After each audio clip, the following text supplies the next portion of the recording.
Hey, it's Courtney here, and I am at my parents' house on the beautiful Eastern Shore. I don't know if you can see. This is Hobbs. He's rooting around. And it's one of my favorite places to be. I came here for some alone time today, which, as you will see at the end of this video, is kind of a big deal for me because I never used to do anything for myself, ever, at all. And I was pretty unhappy for it. So I wanted to make a video today just to tell you a little bit about me and my story and kind of where I used to be versus where I am now. And I'm sharing this with you because I find that when people find out what someone else's challenges have been, what their struggles have been, that they actually feel like, oh my God, I'm not the only one. And that's kind of my goal, is to help everybody realize that they are normal. Nothing is wrong with you, and you can change if you want to. You can improve. And change is kind of one way of saying it, but honestly, I just feel like it's a process of becoming your very best self. I joke about this inner badass. Like, all of us have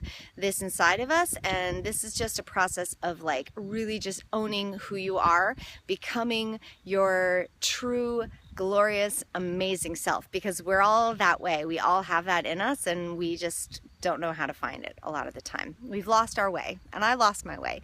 So I kind of laugh because when people ask me, well, you know, what's your story? Like, I sometimes don't really know where to start because it feels like I have had a lot of challenges. I've been blessed in many ways, but my challenges have all been kind of mental challenges, or spiritual challenges, whatever you want to call it.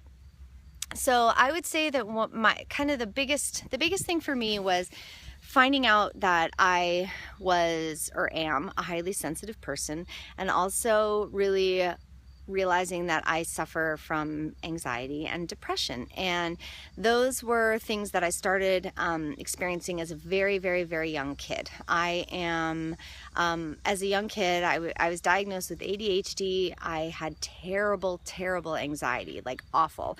I really struggled in school. I struggled making friends. It was just a great childhood, but I was pretty unhappy for most of my childhood.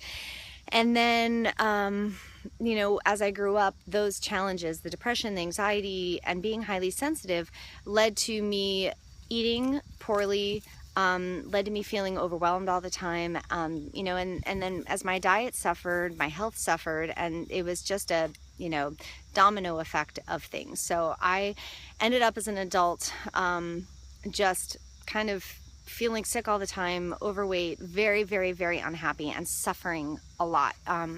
Just very, really negative thoughts all the time about myself. I had very, very low self-esteem, and life was hard. And if you don't know what highly sensitive is, there are a lot of resources. I wrote a blog about it. There's a book called The Highly Sensitive Person, and essentially some of the things that highlight being highly sensitive is that you get overstimulated very frequently by life.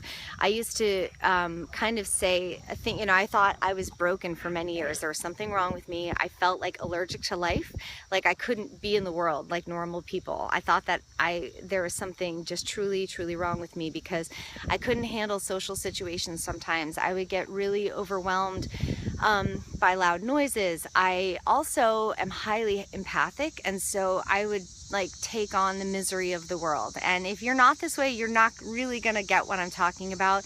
But being highly sensitive can make life very challenging. But the best part is that it's amazing because you appreciate beauty. For me, music is just the greatest thing ever in the world, and I just get so blissed out half the time. But the kind of opposite of that is that you get highly overwhelmed very easily too. So the combination of all this stuff led to me not having any idea how to take care of myself at all. It led to really, really, really low self-esteem. Sorry, I've used a lot of very's and reallys, but I'm trying to get across how terrible I felt. And I just was suffering, and I didn't know how to climb out of the hole. So part of it was the education of learning how to deal with my depression, how to deal with being highly sensitive, how to take care of myself so that I could be the person that I knew was there, but that I just could never sustain. You know, I'd be there for a little bit and I'd feel happy and I'd feel great, and then it would just boom, go downhill because I hadn't been taking care of myself. All of the stress would, build up, and I would collapse and I would crumble and I would crawl and hide in a hole. I didn't really have a hole, but Anyway, so what really changed for me was learning what I needed to thrive. What did I need to feel good every day? And it turns out I was doing a lot of stuff that felt pretty bad all the time. That was kind of creating a feeling of, I was eating terrible food, so physically I was feeling horrible. I was never taking any time to myself, so I felt stressed out, unhappy, pissed that I don't have any time to myself because I was doing everything for my family, everything for my kids. And so the result was that I was unhappy. My kids had a kind of miserable mom. My husband and I were, cranky all the time with each other. And, and none of that beauty that I know is out there could come out of me, and I just wasn't seeing the beauty in my life. So what changed for me was learning how to feel better on a daily basis. And so, part of that started from cleaning up my diet. I started exercising again.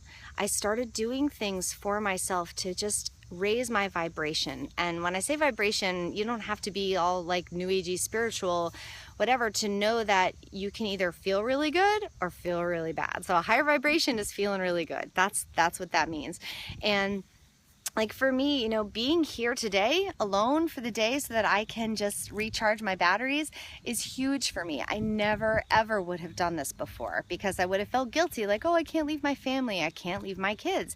But guess what? That was making me miserable. And I was, eating more to be happy, trying to find happiness in the bottom of an ice cream gallon. And instead, look, I have learned how to recharge my batteries, refuel myself, and clean eating, working out, but then also finding those things in your life that just make you feel awesome. So for me, it's music, it's being outdoors in nature, and it's setting really clear boundaries and minimizing the things that make me feel awful. So down here, like, what are those things that make you feel down here? And what are the things that make you feel up here?